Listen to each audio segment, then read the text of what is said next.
Okie dokie. So, last time we were here, we got venomously denied karaoke after a massive long bug hunt. That's about accurate. Also, idiot doom spiral. Because idiot doom spiral. Yeah. Not sure where we're going with this one. I think we're going to probably carry on dossing about trying to get rid of Kim, I think. So I can't remember if he buggers off after 6? No, it's after 8, isn't it? After 8. 8 or 9-ish, yeah. I can't enter the room because, The door is closed. This door can only be opened. Still, the lieutenant gives you a quick... I think that's her door. I can't remember, because I know... I'll show you. I keep seeing her. I know she's on the roof. So if anything, I may have to go through the door down through the kitchen, maybe. But... she is up on the roof. And I don't know where to get to her. Like, she's up, like, there. And I don't know how to get to her. I don't know if she's important or not. I don't believe... I've not been doinked any sort of clues towards her. I don't think she's... Was it Sylvie or Sophie? The lady we were... Oh, so very charming towards. And I use that term being sarcastic as all hell. But, yeah, I don't think that's her. No, she'd already left at that point. Yeah, when we start the story. So... I could go and offload some of this junk I've got. No, I can't do use. Uploaded? Yeah, I need to upload more skills into my brain. Get on that, Morpheus. Let's go. Haven't seen the new Matrix yet. Probably wait until it comes on DVD. Right, so... let's see... yeah, the door's there, but... you're gonna be... yeah, you're not gonna talk to me. You... a little nerd in hiding there. As I said before, it's not so much Kuno, it's Kunessa pushing him to it as well. What have you got to say? Let's have a look. May actually go buy more book, I guess. They have this weird thing in the back of my head telling me to buy books. Can't imagine what it could be. I mean, you know, magic ain't real and all that. Don't do that. Hi, Ace Detective. Are you here for more books? No. Ask me if I'm a truck. No. Hello again, esteemed officer, and welcome to Crime, Romance, and Biographies of Famous People. Yeah, I know that one. She keeps reciting like a robot. Yep. Goodness, you were already doing good, browsing the shelves. Why'd you stop? Don't you feel compelled? She smiles and nods. Right, so we're gonna... The display rack is brimming with worn paperbacks featuring an extremely muscular, sword-wielding barbarian on the cover. Nearly all the titles contain the word Heimdall somewhere. Rows and rows of Heimdall men blur your vision. You make out some titles. Man from Heimdall and the Mammoth Riders. Man from Heimdall, Return to Heimdall. Okay. And the solipsistic Man from Heimdall and the Heimdall Man. I always think he's pronouncing that wrong, but yeah, it's Heimdall. Yeah, but good God, how many are there? Maybe 100. Man from Heimdall and the sages at the end of the world. Man from Heimdall and the false god. I don't know that one. Man from Heimdall and the scorched earth. Man from Heimdall, the Heimdall colonies. Man from Heimdall and the swamp beast. Man from Heimdall and the snow crabs. Oh God, they get everywhere. Yeah, it's almost like one of those. Oh, I can't remember the name of it, but it's basically there's a load of teen fiction books that was basically this kid going up against like mythological beasts, gods, and all this lot. And it was just like, he was just the front cover. It's like, oh, it's this book. And like, you read it, it's like, oh, he's coming from his friends. It's like, I haven't actually read them, I just read the covers of them. But no, I'm more of a Narnia kind of guy. What was it? What was it? The E Knight series, Dragon X series as well was pretty cool. I read sometimes. Stephen King as well. But no, enough about my bullshit, is that all? Not even close. Man from Heimdall in hell. Hey! Man from Heimdall and the forest of slaves. Man from Heimdall under the lake. Okay. Man from Heimdall. Heimdall burning. Well, I mean, There's even The Trial of Death, a pastoral combat game book set in the world of Heimdall Man, and so much more. Fighting fantasy, I love them. Do any of these books call out to me? A twinge at the back of your head makes you flinch. Your eye starts twitching. What is it? Your hand reaches toward a book with glossy cover art of the very muscular man from Heimdall in chains, kneeling in front of a staircase leading to a throne. A woman sits on the throne, leering at the man. Harry, you want to tell us about that, buddy? Between the throne and the Heimdall man lies a bonfire, casting shadows on the wall. The shadow of the woman's headdress looks like a pair of devil horns. The title reads, Man from Heimdall and the Devil Woman. Interesting. The display rack before you is burdened under piles of Man from Heimdall novels. Sure. It is a bestseller for a reason.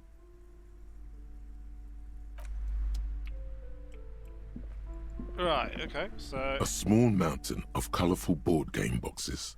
There are numerous types of games for all ages. A lot of shelf space seems to be taken up by Wirral-related merchandise. Let's have a look for that. An endless variety of source books, lore books, and codices litter the table. The topmost book is titled Welkin Compendium, 2nd edition. Are we going to have an argument about which edition is best? Because clearly it's the one you like. There's also a large hardbound tome with intricate cover art, The Hunters of Katawak, Boreal Creature Compendium, and a Pick Your Path adventure game book titled Tales of Wirral, Cavern of Velkrag. Hey, I play that one. Books in a board game section? Who wants to read books? Anything really interesting catches my eye? There's a box that says Wirral, 3rd edition Mega dear. Setting Supplements module. The side panel notes, a fantastique adventure board game, new maps and miniatures. A sticker on it displays 25 real. Also, conceptualization. Who'd read books? What feeds you? Anyway. That price is steep, but then it's the 3rd edition Mega Setting Supplement, so it makes sense. Yeah. Nonsense for anemic Beano-clads. Fuck you.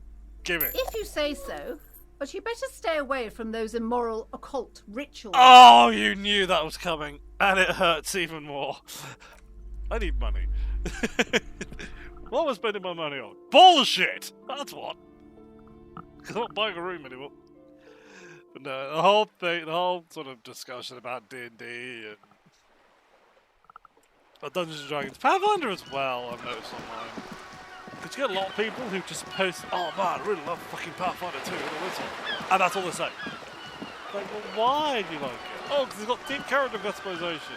Sure, but why? And it's sort of get this whole sort of tribalism. I mean, yeah, sure, D&D and the various sort of tabletop games have their ish, but oh, hello. Inside, you see a set of steering levers, a radio microphone, a pull-out toolbox, and the soft glow of the fuel preheater gauge. I'm gonna have that line stuck in my head. Hello. This is Precinct 57. How may I assist you? What about the boots? Still no word, I'm afraid, sir. Okay. 57. In the cabin, you see In the cabin, you see. I was checking that to see if that had turned up because I don't remember if I was today or yesterday. I saw that one go. In game, this is. Hurry up, we're going down there, buddy. Come us out the way. Right, so I have a feeling. I'll bring up my inventory as soon as I can. this is all self-honor. Because that ain't... I have a funny feeling most of it is self-honor. That certainly isn't either. Yeah. Postcards, certainly. Hello, hello. Let me know if I can help you with anything. Got something to chuck. Sure. Let me have a look. Anything else you're thinking of selling? So, that one I do. No. I mean, they pretty much already told us that is something we don't want. So, let's go through these. Postcard depicts an ill-advised residential area overlooking the Jamrock Quarter. 13 tall buildings line the hillside like sarcophagi, anonymous fog already rising from behind. These are the last boom years. 1939, the project fails catastrophically, leaving behind an opiate and hepatitis B-infested slum. This one is a glimpse across the river, a little more than a decade after the war. The eastern bank is already fully renovated. The hillsides are lush with gardens and residents. Solar spot a small beige airship by the fountain. Suppose go and suffer pretty money.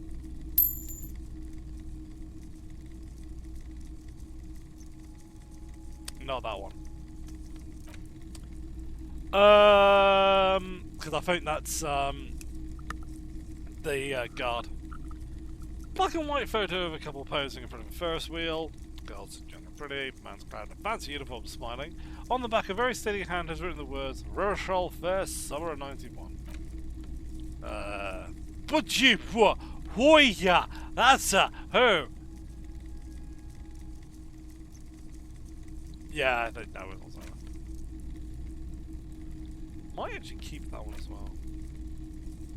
Crumpled up postcard depicts an open air market in Boogie Street right about 5 years ago.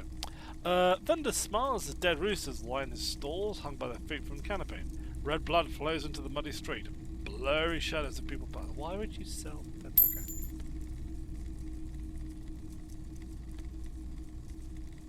Keep that one. Sunset has made this postcard almost completely sepia-toned. Mid-town traffic passes, overhead the ghosts of skyscrapers disappear into the beige midday mist. Vapour rising from the delta in which the district was built. Postcard was prepaid. This one is a forest of smoke starts releasing compact plumes of smoke into a blue cordless sky. Tinge of age, the colour of old teeth, gives it a sickly look. But not bad, a single sentence repeated twice. I got out. I got out. No address either. This one has hell written on its back. It better couldn't be further from the truth. It's the boom years and Coron, the nicest district of Rochelle West, is enjoying a nice sunshine day. All I have is a building rose from the riverside, steel, iron, and yellow limestone. A shadow sits across the fence. That's where the nuclear reactor was. Keep that as well.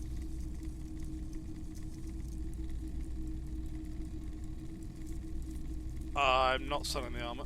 I'm not using the armor, but I'm not selling the armor. So Another time, perhaps.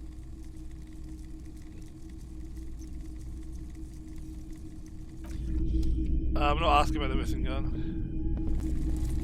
You see rows of toy soldiers. All the old boombox. A typical Martinez streetlight sits among assorted. No. Why am I pressing escape? Yeah, I think I don't over a camera those. I'm not getting 700 fucking gold for it. Real gold memes. But no. Go back to what I was saying. I find the whole discourse about the whole tabletop role-playing games hilarious because 9 times out of 10 you're always going to find someone who will admit they don't like something and then end up showing what they are. In their sort of, like, for instance, it's like, oh, yeah, you know, I don't like the changes they made to the Dark Elves, and then you find out they love slavery. It's, yeah, something like that. So, anyway, enough bullshit about real life and fake video games. Let's talk about this fake video game. What?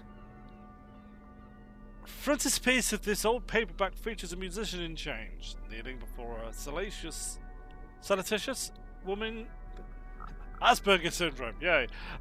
Sensuous-looking woman on the regal seat. A bonfire lies between the throne and the man, casting shadows on the wall. And the shadow of the vixen's headdress like a pair of demonic horns. Let's go.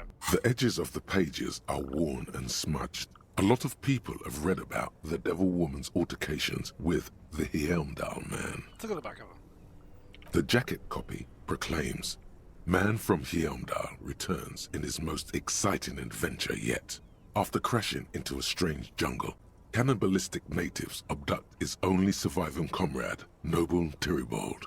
Before Man from Heimdall can mount a rescue, he is ambushed by a tribe of female warriors and taken to the ancient citadel of Cloud City, where a mysterious and wicked queen rules supreme. Will Man from Heimdall be able to escape his dire situation and find his missing friend?" Let's look for the book. You open the book to a random page. Man from Heimdall, wielding his two Zweihanders, is carving through a sea of savages, his visage fixed in grim determination. Does this man have 4 arms? Because, yeah, I get it. It's a Conan ripoff, and Conan's good for big fucking swords. But 2 Zweihanders. Zweihanders was anti-cavalry stuff. Basically, the big two-handed sword. That's literally what it means. Two-handed sword. Well, two-hander. Two-hander, sorry. Yeah, you're not swinging. If you're swinging those, one in each hand, you might as well be punching people. His arms whirling like windmills Yeah, exactly. are soaked with the blood of his enemies. Mangled corpses litter the battlefield. Hey, I like fantasy, but sometimes a little reality is exactly. Good God, this is some retrograde stuff. When was this shit written? Fuck you. You flip to the copyright page. This book was written in 38. Let's give it a chance. Berserker rage burns in his azure-hued eyes as he brings glory and honor to his long-lost Heimdall tribe. Oh, From the God. village of Heimdall, Of course. the ivory giant roars like an ice bear, and the winds of Gatla howl out his name. How did you know that they could have picked up on a word and they just kept hammering it and hammering it? Yeah, the man from Heimdall, the lost Heimdall tribe, from the village of Heimdall, that's also in chains and burning and give me more. Man from Heimdall rides on a gilded griffin, Hey! his golden mane billowing in the breeze. Both Zweihanders sheathed on his back. He is off to war. Will he conquer his enemies? Will he conquer himself? Points for a griffin rather than a horse. The steel muscles of Man from Heimdall gleam in the humid jungle air. Yet the man does not sweat. In meditation, his soul drifts in the frigid northlands he calls home. Yeah, The we're edges both of the there. pages are worn and smudged. A lot of people have read about the devil.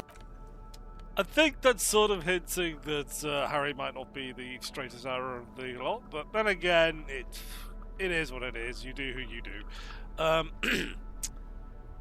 Pasterno? Pasterno? Pasterno. We're going with that. Hi, Pasterno. Fantastique Populaire. Sorry.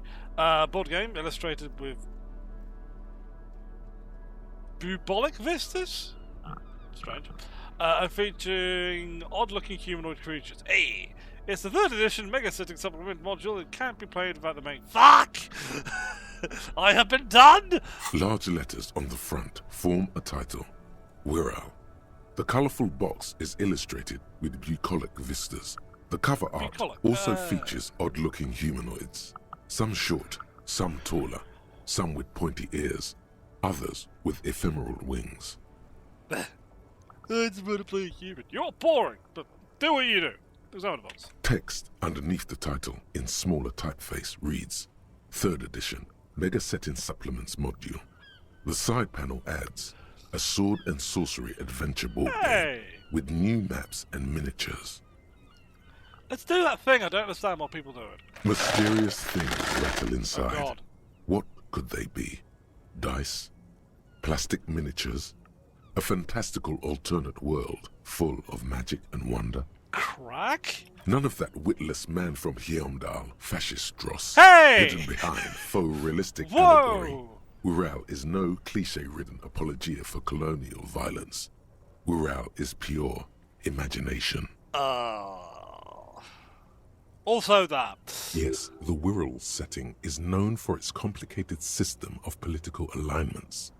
But if you're not into that, you can just hack your way through dungeons in search of loot. That's what most people do. Yep, some people are in it for the roleplay, some people are in it for the dice play. You know, it's just how it is. Let's look at the back. A blurb on the back reads, "Tired of the tedium and toil of modern life? Throw dice rocks! Escape to Wirral. Leave behind Isolas and nations with their petty squabbles. Discard electricity, magnets, and boring technological widgets. Unless you're playing an Artipass, in which case, give me that shit. Succumb to a world of high pasternal fantastique. Unleash your imagination and create an adventure of endless possibilities. Discover the terrible secret threatening Wirral. Can your band of adventurers save the world?" Well, I don't know if they're going to get a Netflix special in the next few weeks, but sure. Exactly. That's the spirit. All you have to do is read an intricate rulebook, study an assortment of maps, unfold the illustrated game board, and start rolling dice. Yes. In no time, you could be romping through grasslands with low-level characters, hunted by Iskala riders, or battling unspeakable monsters in endless dungeons fraught with danger and despair, conjuring up forceful magics to aid your quest. I would give them shit for changing the word magic there, but then again, it's not supposed to be our world, so Don't forget heated arguments escalate into physical confrontation with your friends. That's just the best part. And most importantly, never forget to rage quit if the dice don't go your way. Yeah, these guys play D&D. That was the way. But now, was there The face of King Fleecell smiles at you. For some reason, No. large letters. You pry open the I box. didn't have those. Inside, you find a folded up map, a small booklet, a We bought it too 24-sided die, and a little plastic figurine. 24D? Why? What? But yeah, hey Chipper, I know D20 might be trademarked. You wouldn't try and dodge that. It's not, but 24? Is that even possible? I don't think that's possible. Look at the map. A reprint of a crude hand-drawn map. The top left corner reads, Lands of Wirral. The map features both small villages and mid-sized towns with odd names. Sure. In addition to meadows, forests, hills, lakes and seas, also with odd names. I'm sorry, you. How many times has this voice actor said the word "yam" down in the last, 5 minutes? It doesn't seem to correspond with anything you've seen thus far. It's not a very helpful map. Well, I mean, it's not of our world, but, I mean, I should take this to the radio place. Yeah, look at the A quick guide to the magical races of Wirral. Create your own hero, choosing from any of these completely unique and fantastical backgrounds. You're under arrest for crimes against sarcasm. The options are in order of importance. No! The Welkin, the Tweog, the humans, the fairy folk, and the pygmies. Some people would be very happy that humans ended up last and made it in the middle of it. Sorry about that. The Welkin, tall, lithe, and graceful, Fucking with long elves. flowing hair and pointy ears. They're known for being powerful magic users, but can also hold their own in a brawn-driven fight. The Welkin come with a variety of exciting sub-races. High Welkin, Forest Welkin, Lake Welkin, and Snow Welkin. But if you're not feeling experimental, a basic Welkin will always do. In other words, it's, would this be ripping off, Elder Scrolls? Because, pretty much, if you're not playing any one of the human races, like the Imperials or the Red Guard, everything else, aside from, I think, the Argonians and the Khajiit, is some flavour of elf. Yep, the orcs in Elder Scrolls are elves. You're welcome. I think these are going to be dwarves. A grand race of industrious mountain people. They're short, I think that's right, stout, and muscular, and enjoy digging for gold and other precious minerals. They're also well versed in the art of combat, where they prefer to use axes and hammers. The Tweog also come in a few different sub-races. Hill Tweog, Shield Tweog, and Dark Tweog. Your short kings come in angry emo, apparently. Interesting. What about humans? They're just humans. Yeah. What else is there to tell? They're average in all stats, and jacks of all trades. I don't know what I was expecting there. What about the fairies? A very small race of flying people, known for being mischievous, full of trickery. They often lure people into their magical traps. There are no sub-races for the fairies. They are mostly pure... pygmies? The least popular of the Wirral races, the pygmies, are short, rotund, and dim-witted. Pygmies live in small villages made of shoddy wooden dwellings. They spend most of their days tilling the earth and smoking their pipes. There are no sub-races for the pygmies. I like to think Kibbs is looking at me going, what the fuck is he doing? Killing time! Look at the dice. It's made from some sort of wood and has been decorated with peculiar plant motifs. Oh, maybe we can ask the dice maker about it. You don't know much about dice, but this one looks pretty damn fancy. You place the die into your pocket. It's always good to have luck on your side. What about the figure? You see a man in ragged clothes wearing a lopsided hat and wielding some sort of a firearm. Throw away your concept of technology. Leave behind electricity. Don't forget your fucking gat. Interesting. A communard. What? A communard. One of the leftist revolutionaries in the anti-centennial revolution. Doesn't sound very rural-like. It is not. The communards are not a part of the game setting. I guess someone misplaced it during the packaging process. Or maybe someone should make a role-playing game set during the revolution. Good luck finding people who'd want to play as communard. Fair enough. You pick the figurine up by the base to meet your gaze. The little plastic man stares back at you, his face contorted into a disturbing shout. Then, a colorful box with the title. That one, I'll do that. Oh, hello. Guillaume Le Million. Guillaume Le Million, that's what it is. Bad news. Guillaume Le Million did not become a cop. In 38, he went on a tour to the Sinyao province in Safre, where he died of autoerotic asphyxiation. Because of His course. body was found hanging from a decorative dragon tree in his junior suite, amid drug paraphernalia, unwholesome objects, and the Sylvia Trainer single, Wonderland, skipping in the background. And yes, you can take this as a metaphor for Revachol in the 30s, and also as a warning. Blood oxygen is boring. Okay, cool. Oh, Psycap's up. Nice. Yes! I needed that. I needed that for 14, right. Come. Yes? Well, I'm just making sure I still like him. Shit's snowing. Oh, hello. That wasn't at all.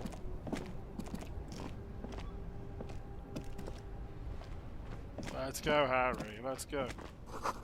Scribble between the fires and the page 3 girl. Luring to disco. Luring to disco. I doubt this severely. Oh, here it is now.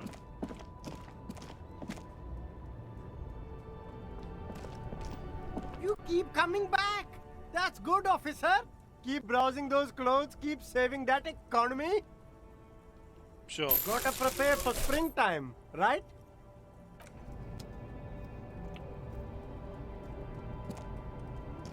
The speakers below are banged up and worthless.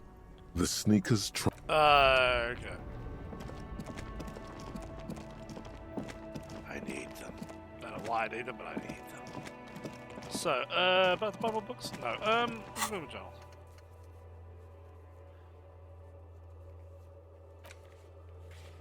I'll wash the jacket.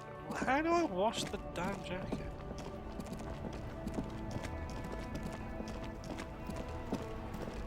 Wasn't there a dryer in the underground? Like right here.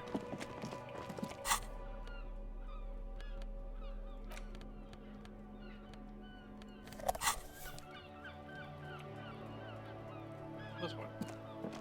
and old call box with a matrix of push buttons lists all the companies in the East Delta Commerce Center. This must be the name of the doomed commercial area. Yeah.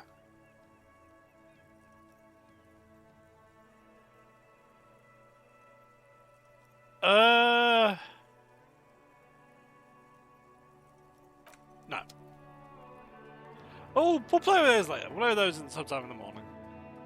Maybe like,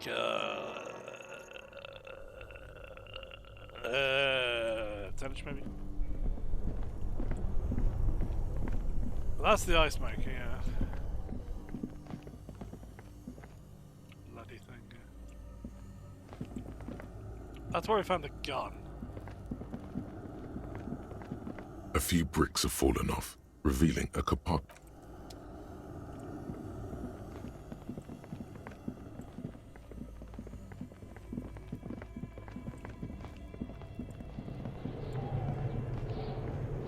Maybe I'm wrong. I sworn there was a washing machine somewhere. Maybe I have to do it in the sink in the slum house, maybe?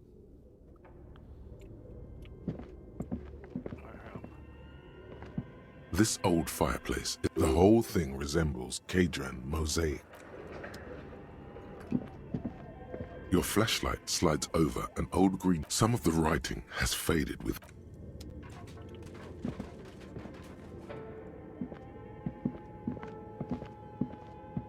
Tiles on the cube are nothing. Something's missing, like a smooth draw. The speaker comes to life. Good evening. Fortress accident en rue de Saint-Ghislaine. This is East Insulindian Repeater Station 1. Please repeat. Is this the production schedule? Good. Please repeat. Still no. I am contractually obliged to protect. I'm afraid we are not doing that. Unless Now, can you please received? I will. Don't worry. Fortress accident. Is there anything else I Why can did you do call me for Fortress you Accident? today? Fortress Accident is the company on whose name the terminal you are currently using has been registered to. Do you know anything else about this company? One moment. You hear her flip through a catalogue before she reads out with studious care. Fortress Accident SCA produces revolutionary interactive call-in radio games. That's what the catalog says. That's not bad. That's conceptual. And what's that, this interactive call-in radio game? Any other questions? Oh, yeah.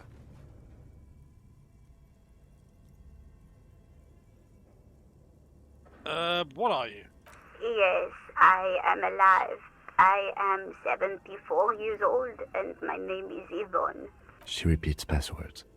Programming people are all paranoid.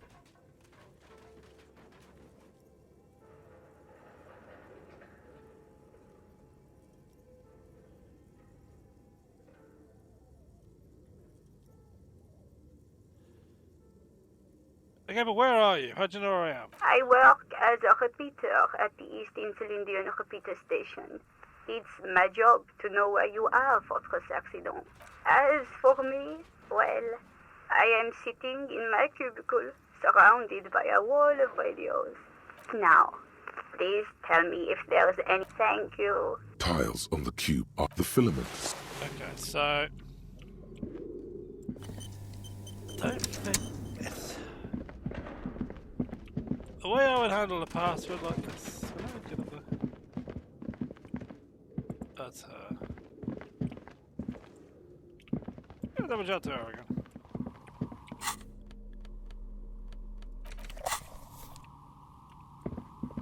Who did pick up a dice? Oh, it's you again. Are you looking for a die?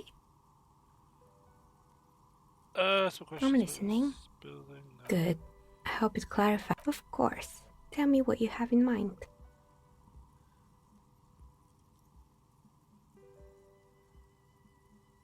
Looking for someone to help with my work. I think I have just the right one for you. She opens the top drawer of her work desk and takes the thing out. Two polyhedrons, red and blue, are cradled in a palm. Police colors. It's a police officer, right? Not the most original, I know. But sometimes the obvious choice is obvious because it's best. Here, catch. They're a gift from me. A beautiful woman tossing you a gift. Whatever you do, don't overthink it. Totally overthinking it. Thank you. Oh, 58 though. Mr. Smooth moves. You snatch the dice out of the air with one hand, just like you're in a movie. Say nothing. What are the odds?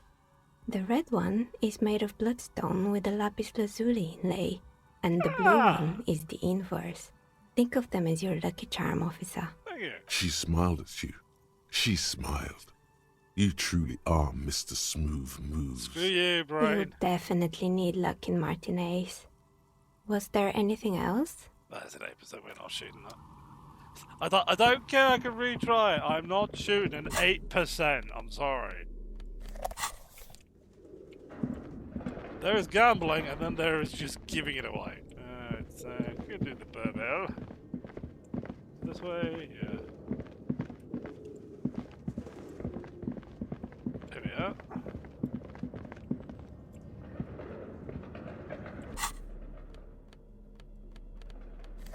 So.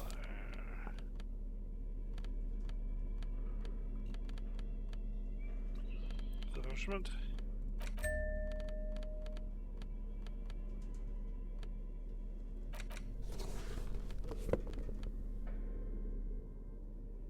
I think the gym was probably better. Well, that one though.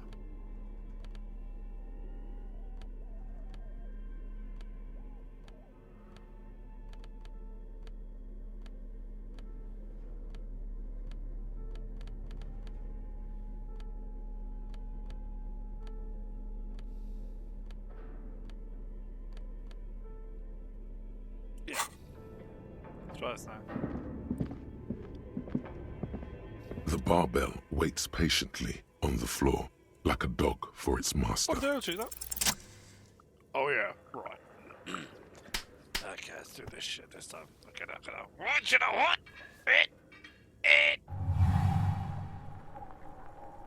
Conjuring up an inhuman amount of strength, you raise the barbell up in the air. Your biceps tremble, but you're a savage. This is a children's game. Say nothing.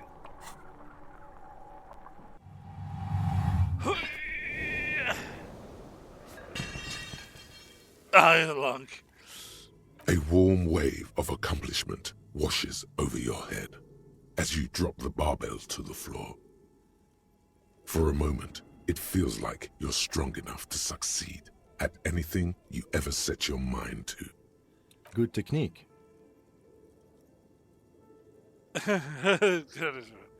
Look, give it a trap. There's no collars on it. You're right. The weight may fall off. Better not touch it then. Nobody cares about chances. No one does until they get smashed under the barbell. Bad. That just heals morale. Okay, cool. Oops, doesn't matter. So I was only give this lady the shock of her life because we didn't enter through the window. We didn't enter the door, so we just walked through and go, oh! We go, oh, hello. No sane person will ever put their head in such a machine. What? What? What machine? Okay.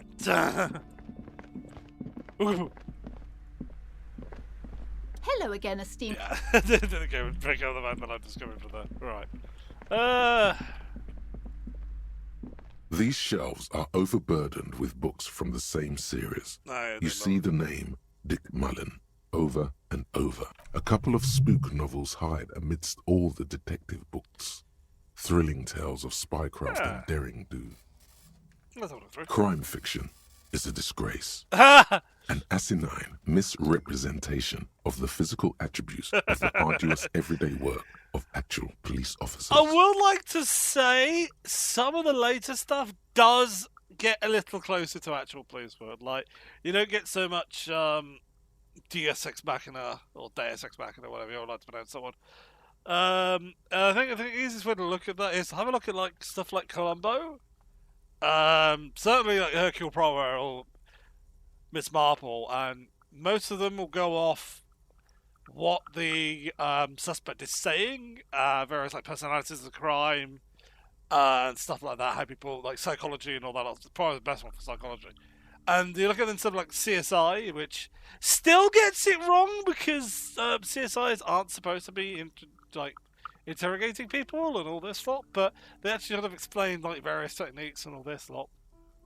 What doesn't help is when you get programs which basically just recount actual crime, but then they'll slip in the fact that they'll state something like 3 times. Oh, is this the right thing? It might not be the right thing. It is the right thing. And you know, like 2 seconds later, it is. But it's sort of romanticized what people do, and certainly the length of time it takes them to do things. But yeah, These books greatly overstate the excitement of police work, glossing over how long it takes to actually follow up on leads and eliminate dead ends. as I was just saying. What's more, they completely ignore the psychological hardships of year after year coming into contact with people during the worst days of their lives. That's true, but also with some of the more recent crime drama ones, it's almost like they've got to have someone who is falling apart with each case they do. And yes, okay, they have a point, and it's like, oh, we're showcasing that police drama isn't as glamorous as it should be. But you also have to remember, this is a program designed to entertain, not designed to tell people the real thing.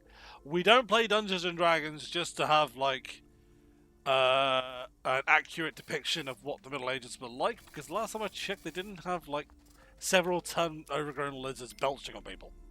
Not a single mention of all the stress this work creates upon the officer's family. Detective fiction just doesn't tell the truth at all. Now, would you like a list of all the books found on the shelf? Sure. You see Dick Mullen on the job. Get Me Mullen. The Stalwart Adventures of Richard P. Mullen. Dick Mullen and the Murder in the Orchard. The Sordid Affair of Dick Mullen. A killing is declared. Dick Mullen in the Murder House. The Final Case of Dick Mullen. Yeah. An Obvious Lie. Dick Mullen in the Clock Tower. The Ordeals of Dick Mullen. Dauntless Dick. Dick Mullen's Funeral Pyre. The Murder of Dick Mullen. Dick Mullen dies? Oh no. Turns out he faked it to solve a case. Oh, fuck you. Yeah, Poirot actually was killed off. She killed Agatha Christie actually killed Poirot off. He died of, I believe it was either old age or an illness, something like that. He actually solves one last murder, which turns out, I'm not going to spoil it for you, but yeah, it's a twist. Yeah, but then she went back and wrote more. So, if people care about canon sometimes, there is that one, but there we are. Hello, Benny. I ain't petting my doggy there anymore. Yes, there's also The Dame Who Did It. Farewell, My Mullen. Faking death seems to be a common trope in the Mullen series. The morbid tales of Dick Mullen. A dark tide turns. Tragedy calls for Dick Mullen. Another one with fake death. And, of course, Dick Mullen, the murderer. In order to catch a murderer, Dick Mullen must become the murderer. There's your Poirot spoiler. The final case Poirot ever solves canonically is the one that he actually finds the person who did it, can't prove it, so he ends up shooting him directly between the eyes. And Captain Hastings is trying to solve it, fails, and gets it in the letter with the hint going, if it was supposed to be suicide, why did I shoot him in the bridge of his nose? After all this, you still haven't found the answer to the one question that matters. Who is Dick Mullen? Your quick eye notices a small caterpillar crawling across the spine of a book. The title reads, Dick Mullen and the Mistaken Identity. What do we have here? A worn paperback from Dick Mullen's classic hard-boiled phase. The premise seems to be that Dick Mullen is framed for the murder of his best friend and has just a few days to prove his innocence. Why does this speak to me? Could it be the motifs of unstable identities and shocking betrayals? Probably right. I'm a Guy for contradictions. then this is the book for you. Fair. Of course. Such violence and immorality. I mean, enjoy. You sell it in your store. God damn, woman. I'm poor again. The plaque on the shelf reads, Biographies of Famous People. I don't care. That's what I got the map for. Several maps. The maps look old and faded. Yeah, that's what I got the map for. This bookstore is not strictly about crime, romance, and biographies of famous people. There's also a wide range of paranatural literature. Amidst the various books, you find one written by someone named Matthias W. Dundas. It's about wholeness, unity, balance. Okay. These three things are very important to the working class mind. The point of the book, and many others on this shelf, is to give people medicinal advice in situations where they don't have access to paid health services. That's interesting. Various paranatural books still litter. Okay. So I have a postman or feeding time. Take your pick. I've already been poked by my dog. If you're wondering who Benny is, he's my collie. And he came to tell me it's feeding time. Stop talking to yourself, Sirus. Anyway. Well, he didn't say that, obviously, but... I mean, he might have done. You never know. I mean, it's a rough guess, but yeah, right. Let's see if Kibs is going to bugger off now.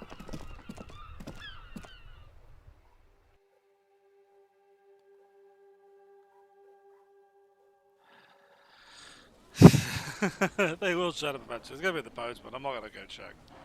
Sorry for blowing them out there. Oh, yeah. Who are you?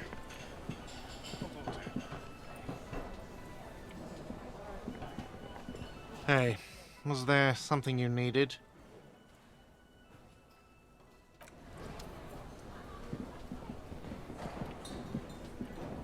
I don't know what those two are doing there.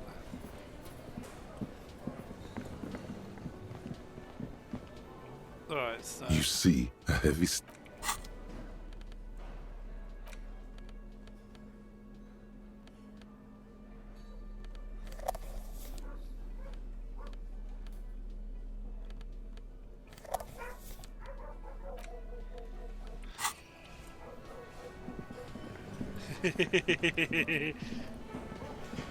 Oh, I can't. Damn it.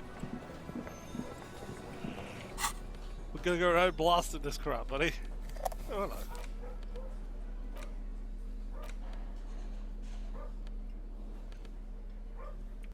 I better put the rubbish in.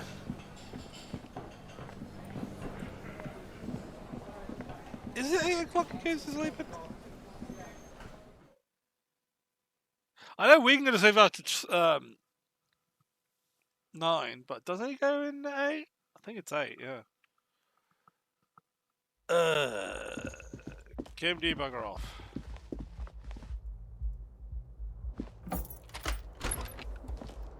Yeah.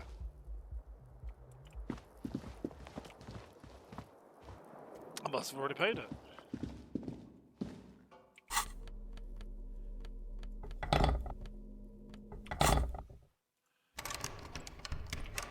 Real way to get through that door. Was there one left here? A mirror hangs on the bathroom wall. In it, your face. Yeah, sure. Irregular. The faucet is quite terribly mangled, but you just might be able to twist its parts into place. You handle the chain cutters deftly, applying just enough pressure. The faucet regains a recognizable shape. The steam stops. Told you that you needed those chain cutters. Everything is connected. Everything has a purpose. The mirror begins to clear slowly without you having to wipe it. A mirror hangs on the bar. Yeah, I've already done everything there.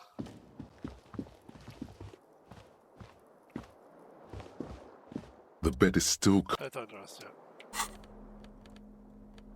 yet. It must be 9 then. Or it must be after 8, yeah. I wonder if God can appreciate the fact that I fixed his tap. So check. Because damn it, man, we are singing this karaoke. You cannot stop me. There must be. We must show these people how sad we truly are by showing them our big collection of dice figurines. Hey, was there something you needed? No.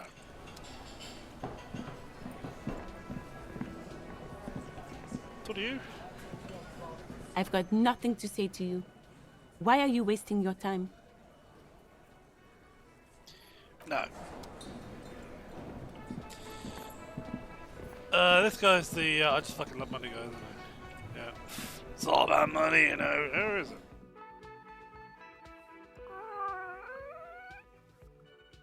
Try the Dick Mullen book.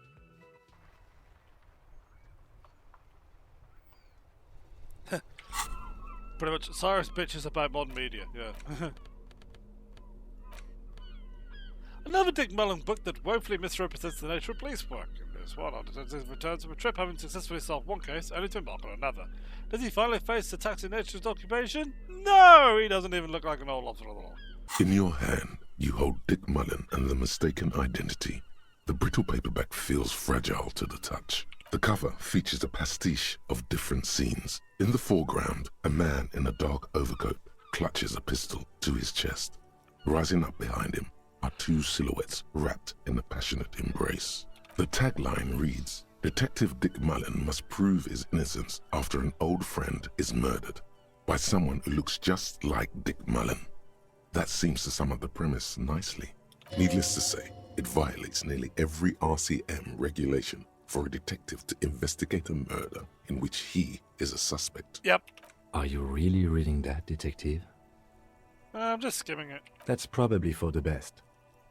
Those books aren't exactly famed for their tight plotting. It's much more about the dark and deadly atmosphere. Okay, so drama has turned into a snake. A stereotypical snake as well. Why is it? Every fucking person who plays a snake-like character online needs to roll their S's. I mean, I get it. They hiss. So you need to, like, 70... This shit's expensive, man. S's are expensive. Almost expensive as these. God damn it. The story opens with a knock at the door. Detective Dick Mullen is greeted by an old friend, Charlie Spillane, who's come to Mullen to ask a favor on this dark and cold night. Why does that name ring a bell? Spillane needs Mullen to drive him in from Vespa to a small town along the Elysium coast. Despite his friend's apparent agitation, Mullen does as he's asked, then returns home where he passes out drunk, as he does most nights. Hey, that's accurate. An extremely unprofessional and hurtful stereotype that's offensive to all upstanding officers of the law. I can't judge. 2 days later, Mullen is arrested by the Vespa police and charged with the murder of Charlie Spillane. At his interrogation, Mullen learns that Charlie Spillane was shot in a bar in the very town Mullen dropped him off in by a man matching Mullen's description. Desperate to clear his name, Mullen manages to convince the Vespa police to release him for 3 days so that Mullen may solve his friend's murder and prove his innocence. Cops release their prime murder suspect so we can find the real killer. Are you shitting me? What's the matter, detective? I don't know who's writing this shit, but I get a feeling they're not experts on homicidal investigations. The lieutenant shrugs, resigned to the idea that his profession will rarely, if ever, be accurately represented in art and literature. They're not shitting you, detective. This is what the writers think passes for police procedure. I mean, most of the modern stuff doesn't anyway, but yeah. Because most of the modern stuff takes place as part of the policeman, and there is, again, as I say, you got to draw a line and remember where is the fiction. But yeah. Of course, Mullen didn't do it. That's the whole premise of the book. Anyway, Mullen returns to the seaside bar where Spillane was murdered and meets a beautiful, mysterious woman named Diana Deneva. A dame. And not just any dame. She's truly one in a million. A knockout whose mind is as dangerous as her curves. But she's got a secret. She doesn't actually exist, but who doesn't have secrets these days? Secrets are the currency of human relations. Sure. Deneuve reveals that she was Spillane's lover, and that he was mixed up with a local amphetamine smuggling operation. Of course. As soon as Mullin begins pulling at strings, the whole conspiracy begins to unravel. Not only is the local police captain in on the amphetamine Of ring, course. so is the son of a powerful politician Of and course. a strung-out art collector named Torvald, each of whom has his own reasons for wanting Spillane dead. As usual, as any kind of murder thrillers, you know, some of these you gotta throw in, women don't even matter, and you're like, oh, this guy's a real prime suspect in this lot. We only had one line of dialogue on him. Surely he did it. Let's go on with it. One evening, Deanna Deneuve comes to Mullin's hostel room in tears. The two of them drink half a bottle of vodka, and soon they're seeking comfort in each other's arms. She's the killer. Yes, comfort and pleasure. The warmth of another human's touch. The burning taste of liquor on her full, sweet lips. Let's be honest, electrochemistry, you're only in it for the liquor. Well, that testimony won't be admissible any longer.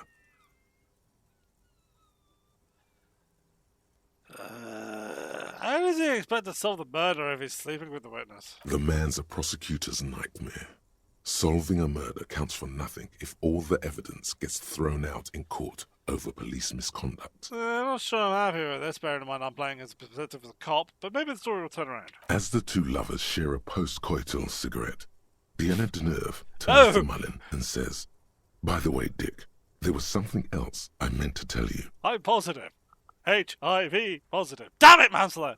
Always aim for the center of mass. Hey! Whatever it is, Mullin never hears the words. A blow to the base of his skull knocks him out cold instantly. Can't trust a name. Who can you trust in this wicked, messed up world? Your partner? The lieutenant gives you a quizzical expression in return. You go back to the story. I might trust him, he sure as shit doesn't trust me, and he's right. When Mullin comes to, Deneuve is dead on the hostel bed next to him. Okay. To make matters worse, his clothes are covered with her blood. DP! Mullin trashes his blood-stained clothes and flees the hostel, knowing it's only a matter of hours before the cops discover Deneuve's body, if they haven't been tipped off already. Fleeing a crime scene, destroying evidence. Even if Detective Mullin didn't commit the murder, he should be facing years behind bars. The heat is on. If Dick Mullin can't solve both murders before the cops catch up to him, he's going away for life. Can you solve the case before the cops close in? Got some questions first. What is it, Detective? Why does everyone close to Dick Mullin wind up dead? It's a dangerous line of work, but somebody has to do it. That's why Dick Mullin never lets anyone get too close. I regret skipping the things now. But you know I'm not going to be, yeah. So, why did he become a detective in the first place? There was never a time when he wasn't a detective. He was born a detective. Was I not born to be a detective? For a moment, you cease to read the story on the page and see the book for what it is. A collection of brittle, cheaply printed pages held together by glue made from the hooves of horses. From nowhere, you hear the screech of sneakers on a waxed floor, and you feel the burn of rope against your hands. Are these figments of some other life? You won't find the answers you're looking for here. In other words, there's your hint. And I'll say it now. Harry used to be a gym teacher. I don't know where I picked that up from, probably from TV tropes. I think he's mentioned it as well, but yeah. Why bother solving crimes in the world is so evil? Is it really so evil, Detective? Maybe not. I mean, there's parts of it worth saving. Like what?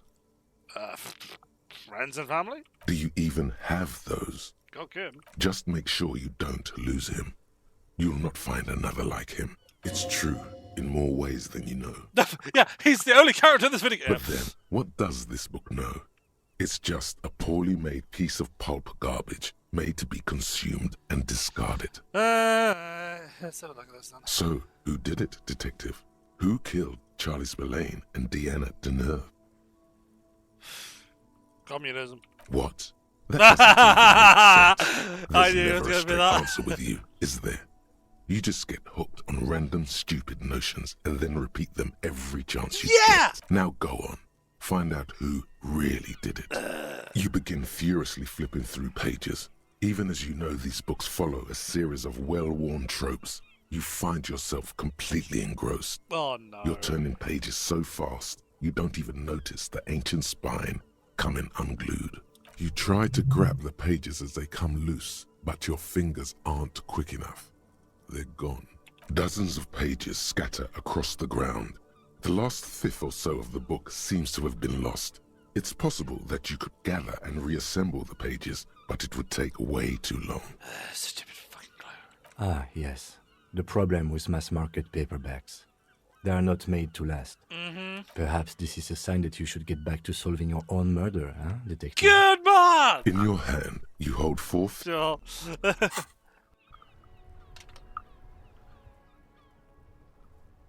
I mean, we weren't going to work it out because I skipped over the suspect list, but yeah.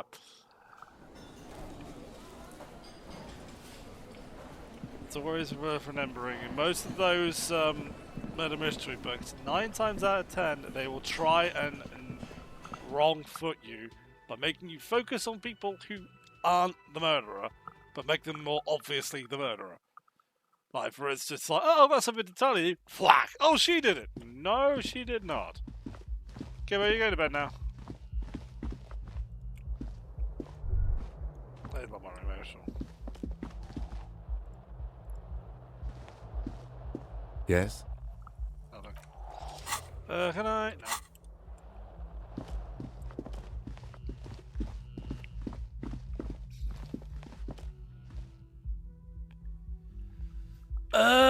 Maybe I have to go to the center tank. I'm not giving. I mean, I can't give him. I can't get the money. So maybe we'll take him a health mallet. Maybe we'll take stat mallets for sleep. Pretty bad, maybe.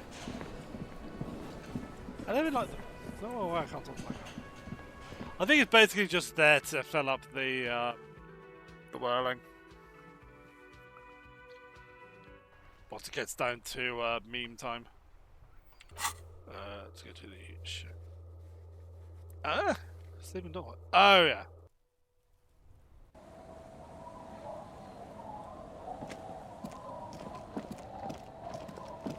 It's getting late and it's snowing. Time to call it a day. Night, Kim. Good night, officer. We'll meet in front of the shack in the morning. We're not sleeping though. We got some things to sort out.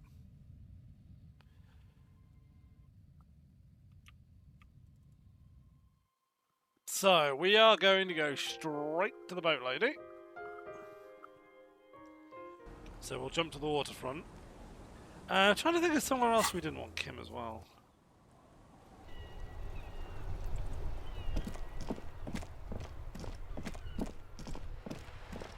I think it was just her, wasn't it? Yeah.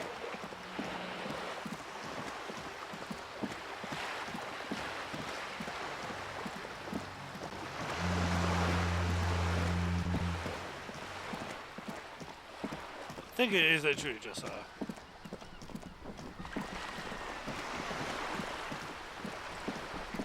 Hey, baby. You're back. Good. What can I help you with? More lessons in basic reality? My favourite part of the day. Go ahead, ask me anything. Now that we're alone, what is pale? Are you sure you're sure? Your colleague seemed adamant. Yeah, what is it? Okay. The pale is the most dominant geological feature of the world, Detective. The separative tissue between the islas. It is the interoceanic mass. Remind me again what an isla is? Isla is a Messinian word for a continent of matter, enveloped on all sides by the pale. Also, isolation, or landmass. We used to believe there was only one. In the last 4 centuries, we have discovered 7. Mundi, Seol, Samara, Ilmara, Grad, Katla, and this, Insulinde. Insulinde is? An oceanic isla. It comprises mostly of water. Muindi is the largest, Katla the coldest, Insulinde the bluest. What can I say? Each is perishing and dear. Okay, so what is the pale like? Achromatic, odorless, featureless. The pale is the enemy of matter and life. It is not like any other, or anything in the world. It is the transition state of being into nothingness. So wait, this whole place is surrounded basically by blackness. Jesus fuck, where are we? The negation of being. The negation of... That's right. The negation of being. She tightens her hood around her neck. It's gone outside. Is it here? No, detective. We're safe. It begins there, 6,000 kilometers to the north, and even more to the south, east, and west. You are in the middle of the Isla. And... there? An uproar of matter, darling. Rising into the pale. Rolling. Evaporating even. A great vision. The area of transition between the world and the pale is called porch collapse. What the fuck? Imagine a grey coronal mist, cold vapour marked by spores of an opportunistic microorganism, a mould that's adapted to grow at the edge of the unrest. It's the most disco thing you will ever see. What's its physical qualities? It's difficult to describe, Qualities, or sorry. even measure. Something whose fundamental property is the suspension of properties. Physical, epistemological, linguistic. That's a word. The further into pale you travel, the steeper the degree of suspension, right down to the mathematical. Numbers stop working. Okay. No So- one has yet passed the number barrier. It may be impossible. If anyone who's ever played Fallen London or the Sunless games around it, anything to do with hell tends to start breaking reality apart. So, for instance, if you're playing Sunless Sea, you go to... I can't remember the name of it, but it was just south of Fallen London, along the coastline. You go to that place, and basically the pages of your journal start trying to kill you. It's hilarious. So I'm guessing it's sort of basically just like a reality collapse or something, which... Holy fuck, that's interesting. So, if we're surrounded by pale, how do you get from Isula to Isula? Oh, it is so difficult for us. A squall of birds. Hardware operating in the harbour. Firm. Self-evident. It is possible to force dimensions on the pale. In modern times, we can even compress its latitude, bouncing radio waves from one end to the other, shortening the path. But it is still hard for humans to navigate the pale without getting lost. Or having our minds damaged. Pale can damage the mind? Extensively. How? Some say the damage stems from extreme sensory deprivation. Others argue that pale somehow consists of past information that's degrading, that it's rarefied past, not rarefied matter. Okay. They call it the blend over of the self. The pale does not only suspend the laws of physics, but also the laws of psychology, maybe history even. The human mind becomes over-radiated by past. Again, similar concept in Fallen London, though in that one, light was... I'm trying to remember it. Sunlight... Basically, the sun was, I want to say justice? It was basically just this... God, let's just say God for the sake of oversimplification. And basically, the reason why you can't die in Fallen London is because you're away from sunlight, so you're away from reality. So the longer you spend in the neath, when you pop back up, the more fucked up you're gonna get. But so that is incredibly interesting. One of the reasons why I love Fallen London, and I'm loving this. Who says and who argues? Who says and who argues? The logical positivists say, the dialectical materialists argue. Fair enough. So what's this over-radiation feel like? It feels terrible. Yeah. Absolutely terrible. International standards strictly limit civilian travellers to 6 days of pale exposure per year. It's more for her. Way more. So you're not a civilian passenger? No, Lieutenant Dubois. I'm entreprenetic business class. I'm cleared and trained for 22 days of pale transit annually. Are you over-radiated? Up to my gills, officer. So, what is entroponetic? Entreprenetics Hey. is the scientific study of the Pale, or a recent iteration of it by way of Grad. The study of the Pale reaches back 6,000 years. The Pericarnassians called it the Western Plain. Fair. They had not traveled the entire circumference of the Pericarnassian Super E Solar. It was not merely in the west, it was everywhere. Yeah. Even then, surrounding them. Did they cross it? The Western Plain? There are signs of pre-modern crossings. Successful navigation of the Pale relies not just on technical know-how, but intensive psychological preparation. Some of these tactics have been known for thousands of years. So what has Entrepreneur changed then? Nothing. We remain powerless before the Pale.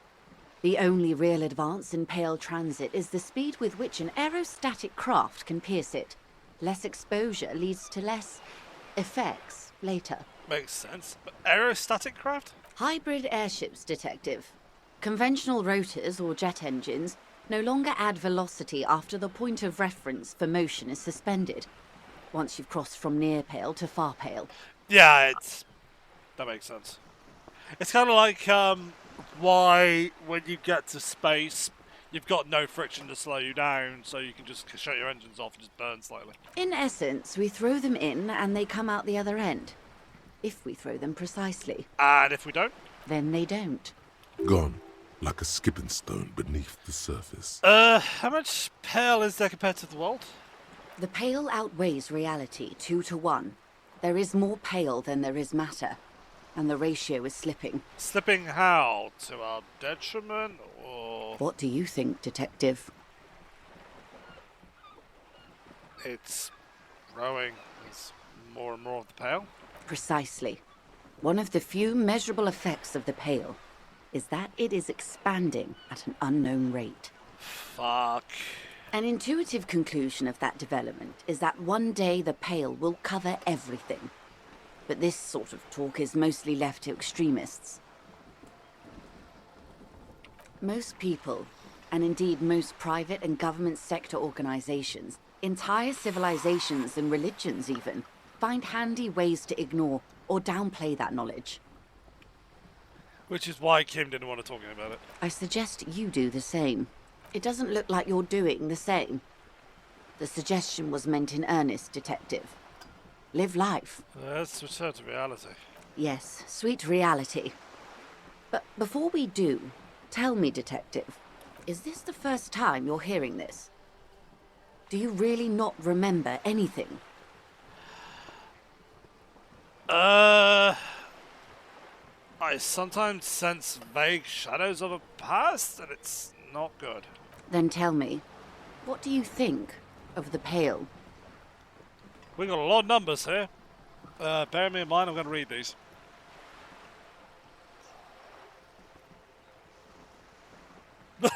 No.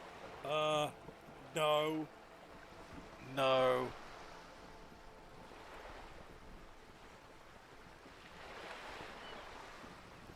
That's where I'm at. But where would I think I would be there as well with Harry as well. But I like it when this game's just like, what do you think of it? And then it just throws like 90 options at you. It's like, yeah, on me.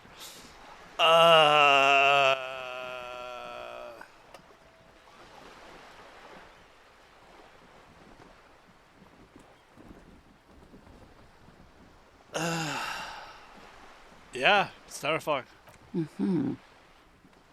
Her eyes tense. Crow's feet radiate from them. She observes you. Your bloodshot eyes, your swollen face. You really didn't know.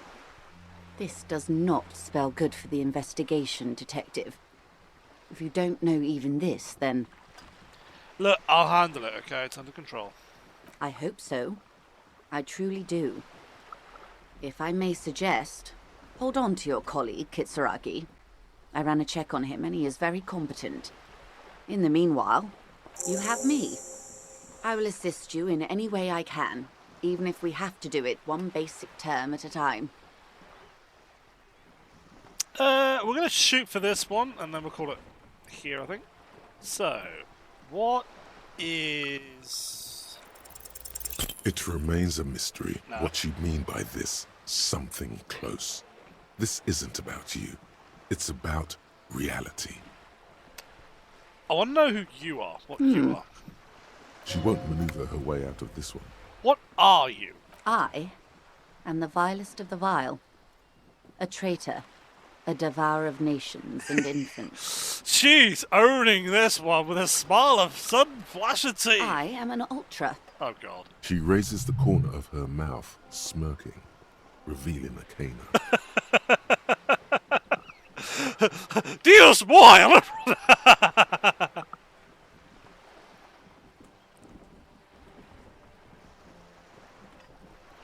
Cool, I liberate pretty hard myself. No, not like me.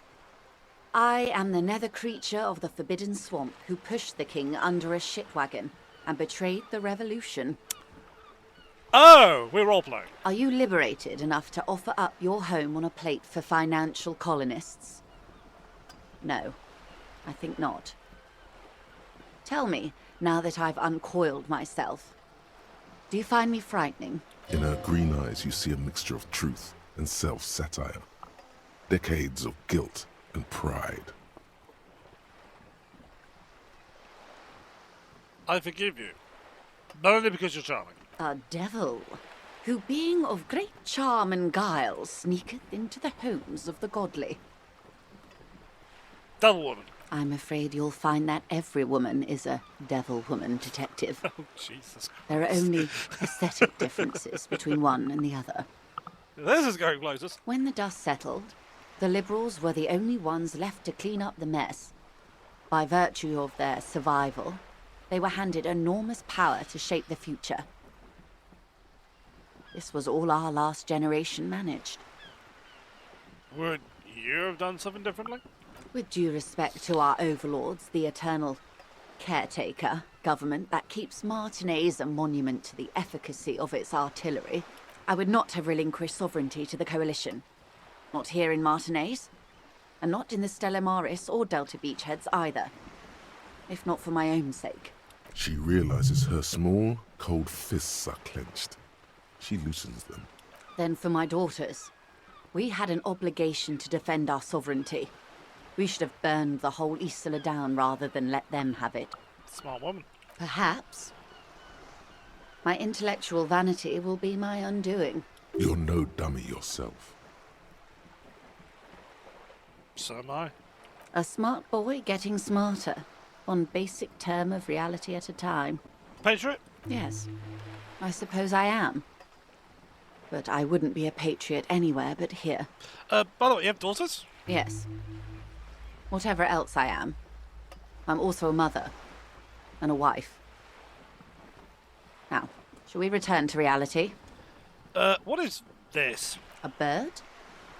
A sphenicid? A flightless bird of the polar regions? Am I really that awkward? Of course you're not, my dear. I'm just terrible at guessing games. I meant, what is this place here? Ah.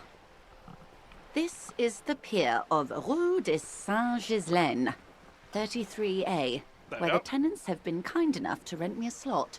Or two. What is Rue de Saint-Ghislaine 33A? A pre-revolutionary tenement. Old buildings are called tenements, you see. Yeah, okay. And new buildings, bâtiments. After les bâtiments nouveaux. But 33A and 33B are not nouveaux. They're old. Yeah, she looks up at the crumbling facade, the fact that most of them are bombed out, the bullet holes, the place we pushed over last week. What?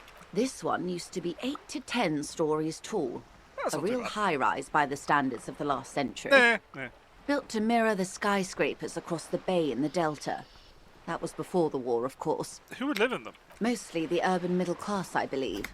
This was once primo real estate, before the cannons lopped 4 or 5 stories off. Hey, no, look, it's ripe for development. Ripe for development. Splat, splat. From the neglected balcony, sitting the skull gives Joyce the evil eye, a red paintbrush held to her throat. You could be wrong. But from here it appears as if she's running the brush across her throat in a soaring motion. Oh, smoker's there. Wonderful. What is that? The girl in the old lady rags? Yeah. Looks like a sullen and rebellious member of a teen infraculture. Infraculture? Yes. You and I belong to the supraculture. We're common, the herd. The music on the radio, the food in the chain restaurant, those are all too popular for the girl in the old lady rags. She prefers a fantasy world, an infraculture with its own dress code and vernacular. It is an illusion, I'm afraid. There is no refuge from the supraculture. I understand everything. Make it more complicated somehow. I can't. That's how simple it is.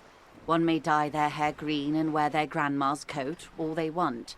Capital has the ability to subsume all critiques into itself.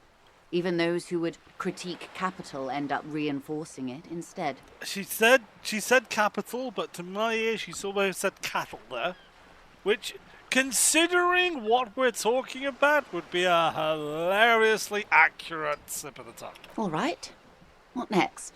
Suddenly, you're not so sure you're part of the supraculture. I think I may be part of the infraculture. And what would that be? Disco. I can see that, yes. I dabbled in those dark arts myself, not so long ago. I assure you, it was a thoroughly supracultural phenomenon. All permeating. Downright mandatory. Nothing infra about disco, baby. Your disco? Those days are long behind me. And even in the early 30s, I would say I was more of a new girl. Disco was a minor, but still enjoyable facet of the whole thing for me. The new? The new. A cultural era. And the name of the decade it ravished, the 30s. It came out of post-revolutionary Revachol. It was ultra-liberal. It involved lots of partying, as you might imagine, and champagne-coloured everything. By the looks of it, that would have been when you came of age. Now. Sounds fun. I can't remember a single fucking thing about it, though. Wasn't it Guillaume Le Million who said, if you can remember the new, you weren't there? Hey, I was just thinking about that guy. Whatever happened to him? Ah, yes. This is not very central to reality, is it? I mean... I can't be 100% sure, but I believe he died due to complications from venereal disease. You sure he didn't die of autoerotic asphyxiation? You can't get a venereal disease from that, can you? Which one? All of them. So you're saying he didn't vanish in a puff of stardust? I'm afraid no. But then again, one can't be entirely sure. It's all part of his mystique. Ask someone else and you may get a more champagne-coloured take. Anyway, what other basic facets of reality should we discuss? That's all for now.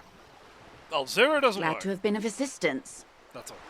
Right, so we're going to lob it over to the smoker because I'm most definitely not taking out this opportunity. A funny feeling with Kim not here as well, it could be better. Now, do I go up there? Yes. I could try and shout him for the bomb, but I think it's too far up on the screen. No problem, I can always zoom out, but I say for the sake of two loading screens, we can easily add that. You're not running from me now, asswipe. Doo-dee-doo. Right. This is going to be the last one. I will not run. I'll run. Alright! Gendarmerie, you found me. So he's not the guy I thought was died on the pier. I thought it was the guy in the pier, but I thought, well, no, hang on, that's all right. Anyway. The young man on the balcony gives you a bright smile before taking another drag from his cigarette. His slender figure is backlit by city lights, its distant streets and motorways flashing like diamonds. Found a key under a stone. Is it yours? It was mine. My friends use it from time to time to visit me. As he looks at you, something sparkles in his eyes. So tell me, are you here to make things right again? That's what I'm aiming for, yeah. Beautiful. He says again. A nearby streetlight casts a shadow on his chin during his slender cheekbones. I have some good news for you. My Sunday friend is visiting me tonight. I told him about you and he'd like to say hello. Step in. He's already waiting. By the way, I'm really digging the view here. Mm-hmm. That's why I chose this place. Martinez is special, isn't it? So, why do I want to speak to your friend? Trust me. You do. Okay. I'll talk to him, but first, I want to talk to you. I may have questions. That's nice, but I don't have anything to tell you. It's my friend you're looking for, not me. He takes another drag of his unfiltered cigarette and looks around. It's getting dark, and the neighboring windows have lit up, one by one. I also think his arm is sort of... I mean, that might be a shadow, actually. Downstairs, a cat crosses the yard, disappearing into the bush. Besides, I've got to run. Something tells you you're never going to talk to an individual this cool or mysterious ever again. Run where? To the city. It's a beautiful night. And if we promise we'll talk again, it's important. We'll talk. Just not tonight. Okay. Take care, alright?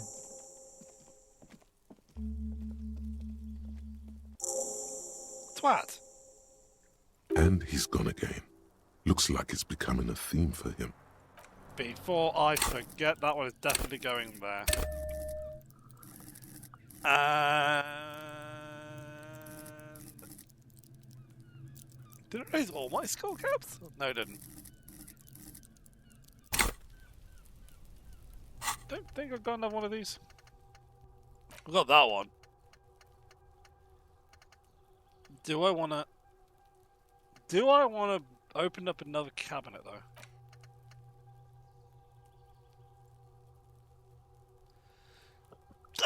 No, we'll save it for now. Let's have a touch to this throne, then. I would like to leave it on a cliffhanger, but I will forget and I will leave, so... We'll start... Who are you? Anyway, quarterly business magazine. An empty ashtray.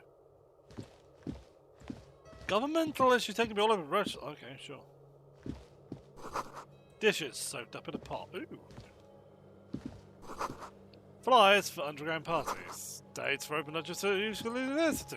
Someone's always watching, okay. An exquisite canopy bed made of metal.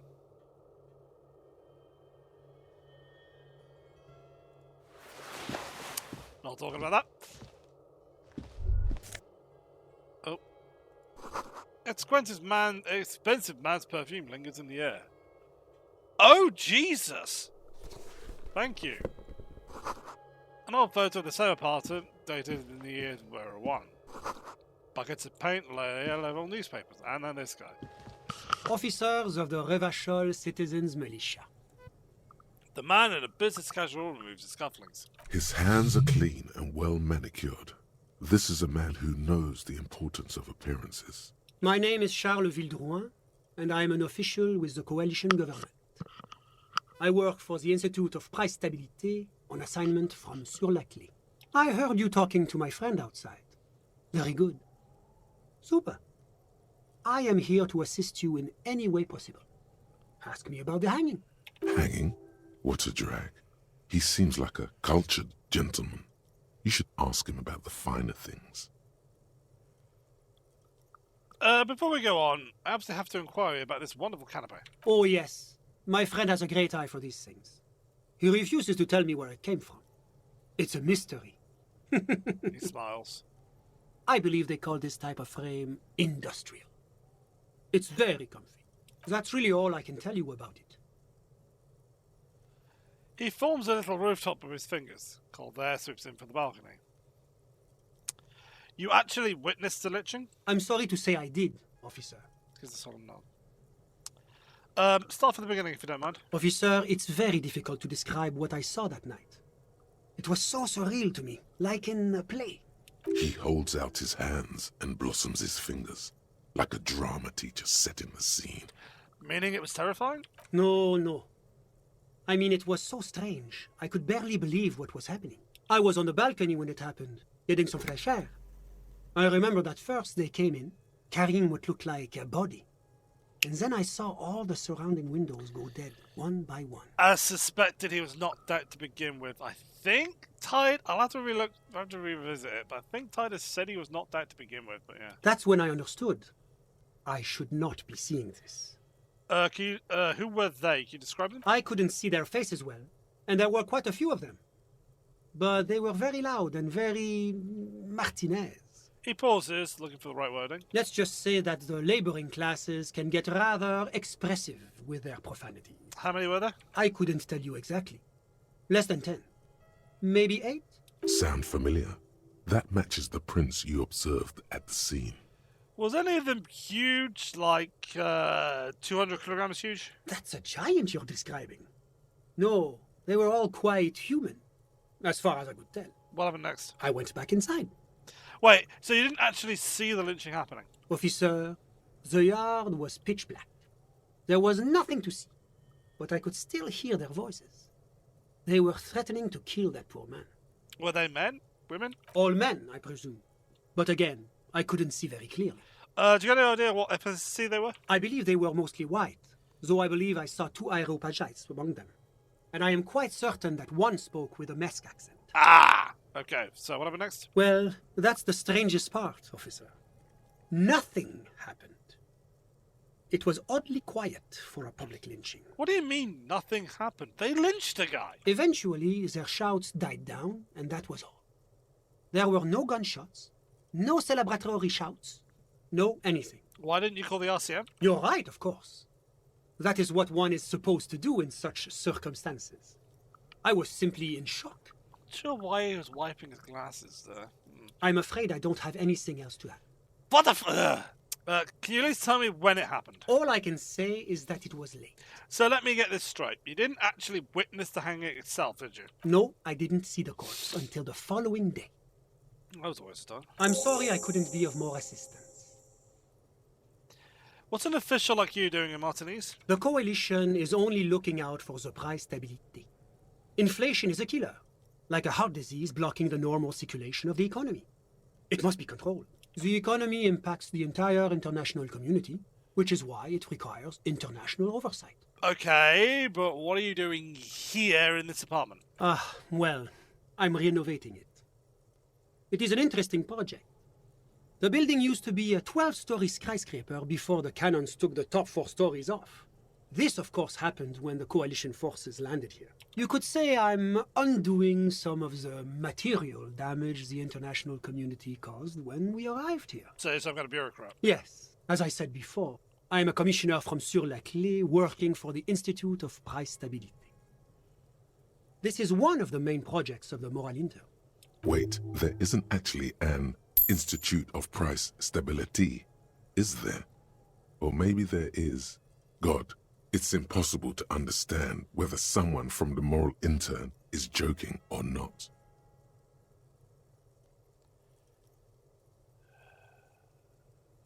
I don't care about these things. What is this international community? La Communauté Internationale is what Revacholians colloquially call the Coalition. In other words, the nations that stopped the disaster of the revolution. I know it's price stability, but what is the price stability? It is the most important thing. Cool! That doesn't tell me anything. It's the central goal of any sound monetary policy. Oh. Maintaining the price stability is essential to maintaining high levels of economic activity, which is essential for maintaining high levels of employment. That lie. Which is essential for maintaining the social stability. That's all I need to know. Take your daily bread, for example. Too much inflation, bread becomes too expensive. Too much deflation, it becomes too cheap for bakers to produce. That's why the Institute of Price Stability works to keep inflation just below 2%. It's fascinating, but I want to ask you about something else. But not too far below, no. Too below is also bad. Below, but close to 2%. You're not answering my questions at all. The Coalition believes in the importance of informing the public about the benefits of the price stability. Transparency is one of our principles. Would you like an informational pamphlet? I get the feeling I don't have a choice. A sound monetary policy is essential for addressing uncertainty. Stability is the raison d'être of the moral intern. It's the reason why I identify as a moralist. But I don't have my leaflets on me today. That's too bad. Fuck you. You can always call our information line.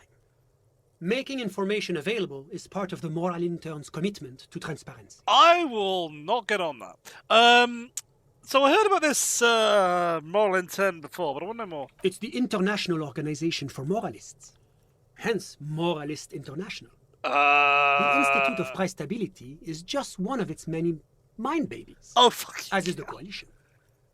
We know this answer. But of course. Why? Because moralists believe in a normal, stable world governed by democratic values. Do they? Though? Question mark. Well, it doesn't seem very normal or stable to me. Martinez? No. Martinez is something else. Well, what about the rest of Revachol? Is it part of the normal world? Revachol is generally difficult. It's led by an interim government, which means it hasn't yet achieved full democracy. But they are working towards it. You're all doing very well here, relatively speaking.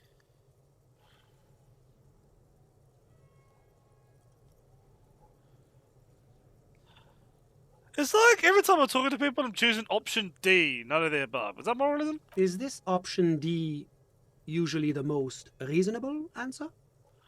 It's usually the most boring one. Not boring, my friend. Responsible. Moralism is all about compromise and achieving the achievable. It's pragmatic, realistic, and level-headed. An ideology for doers. Are you a doer, my friend? It looks to me like you are. But do you in a minute? Now, enough of this delightful political interlude.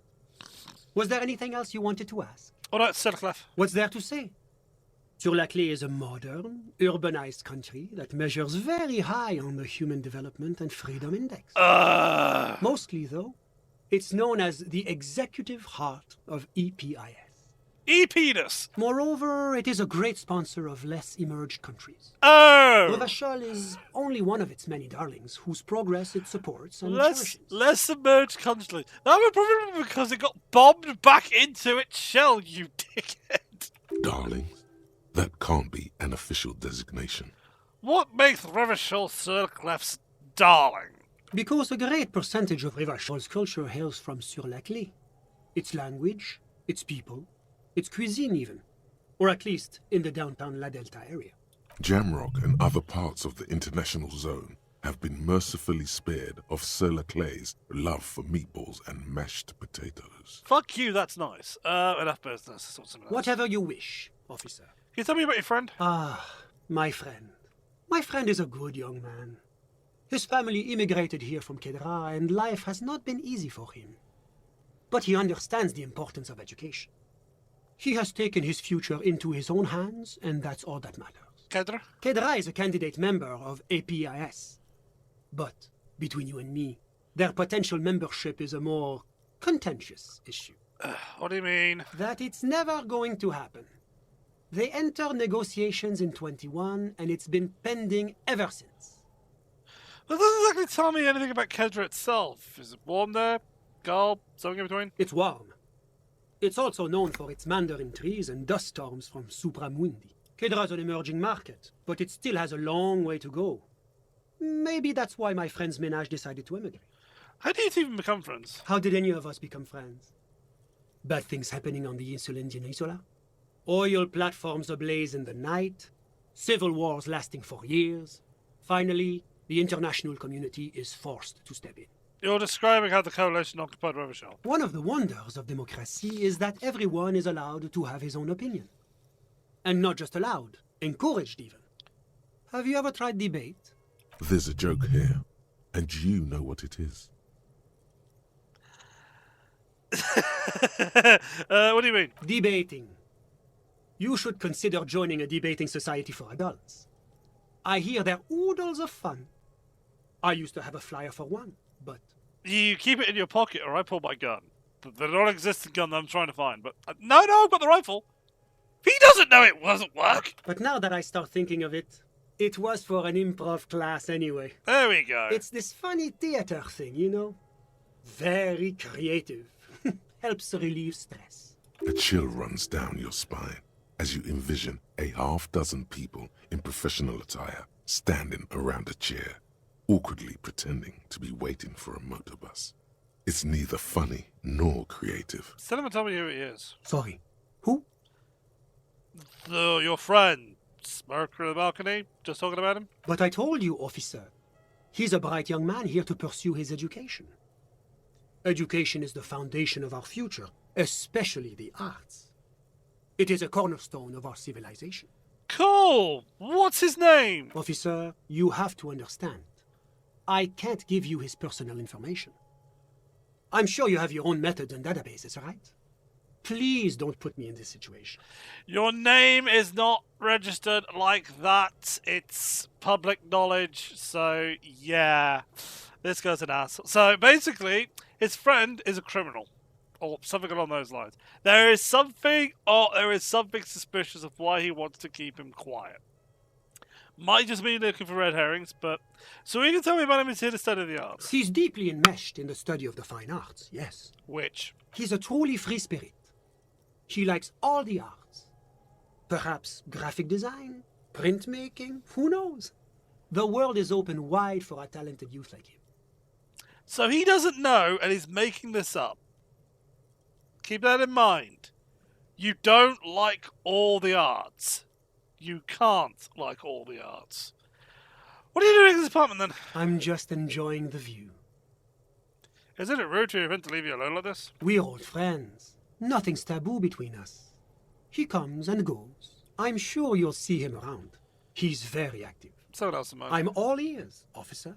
Thanks. A moment, officer. Do you have everything you need from me?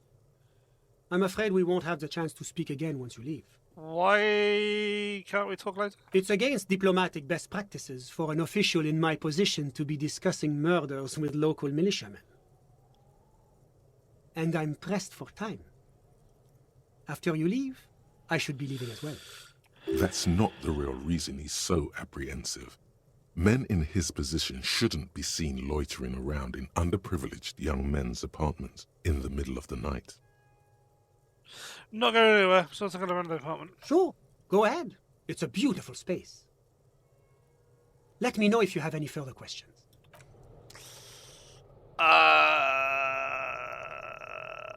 If I said that's my apartment, then okay, yeah. There's something shady going on here.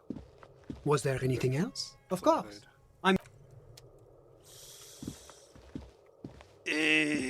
Something doesn't sit right about that. Because he's not telling my name to he's not telling his name to the police, which honestly that checks out. That's fine.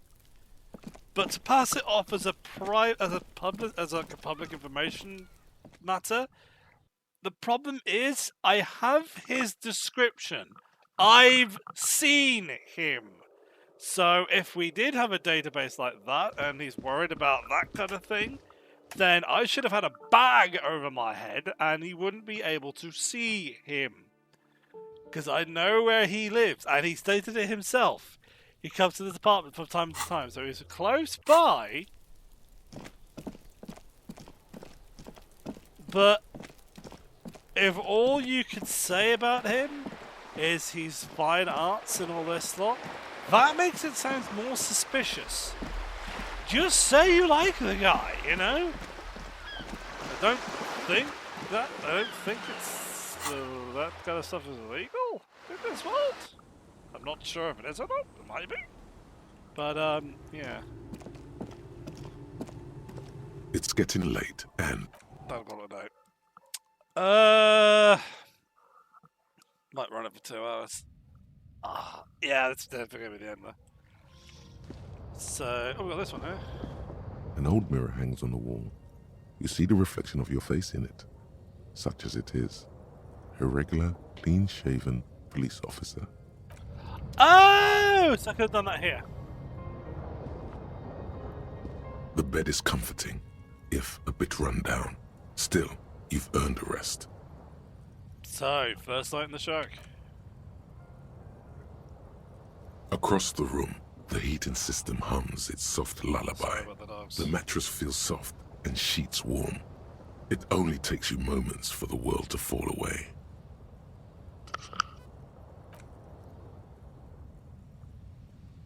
thoughts, baby. A million little lights in the dark. You're one fine instrument, brother. All those faces and all those names.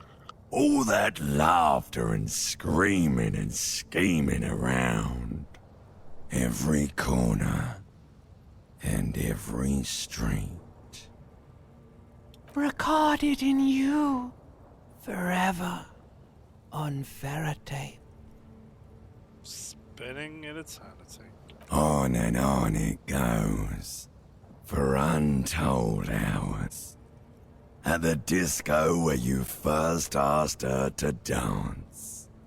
Rising, rising, above the dark curvature, the great wingspan of sleep, studded with stars. Behold, there are millions of them down there. The first time, the last time, the smoke in her mouth, the plotted flowers, the faces turning, changing. What is it? It's the world, Harry boy, and you're made of it. Every day you're out there, you make more of yourself from it. I'm afraid you can't be unmade now.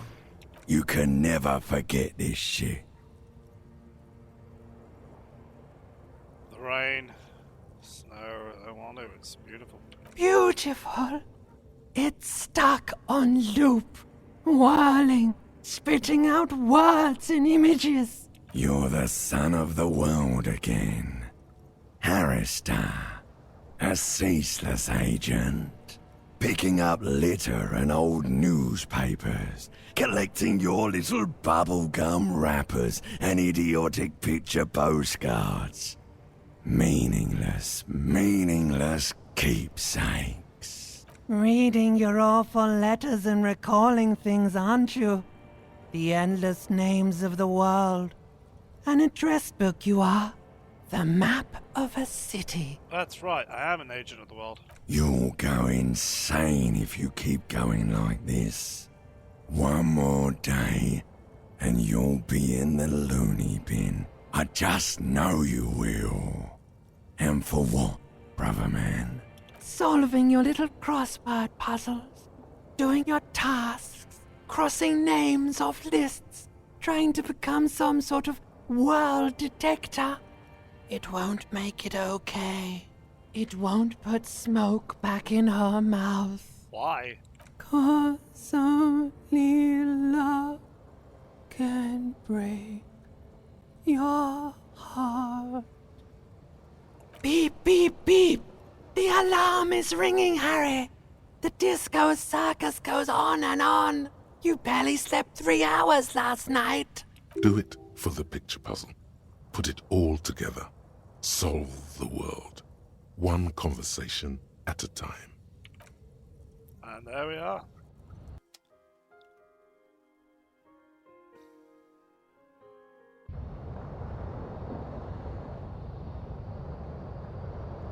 Oh, I'm over it now.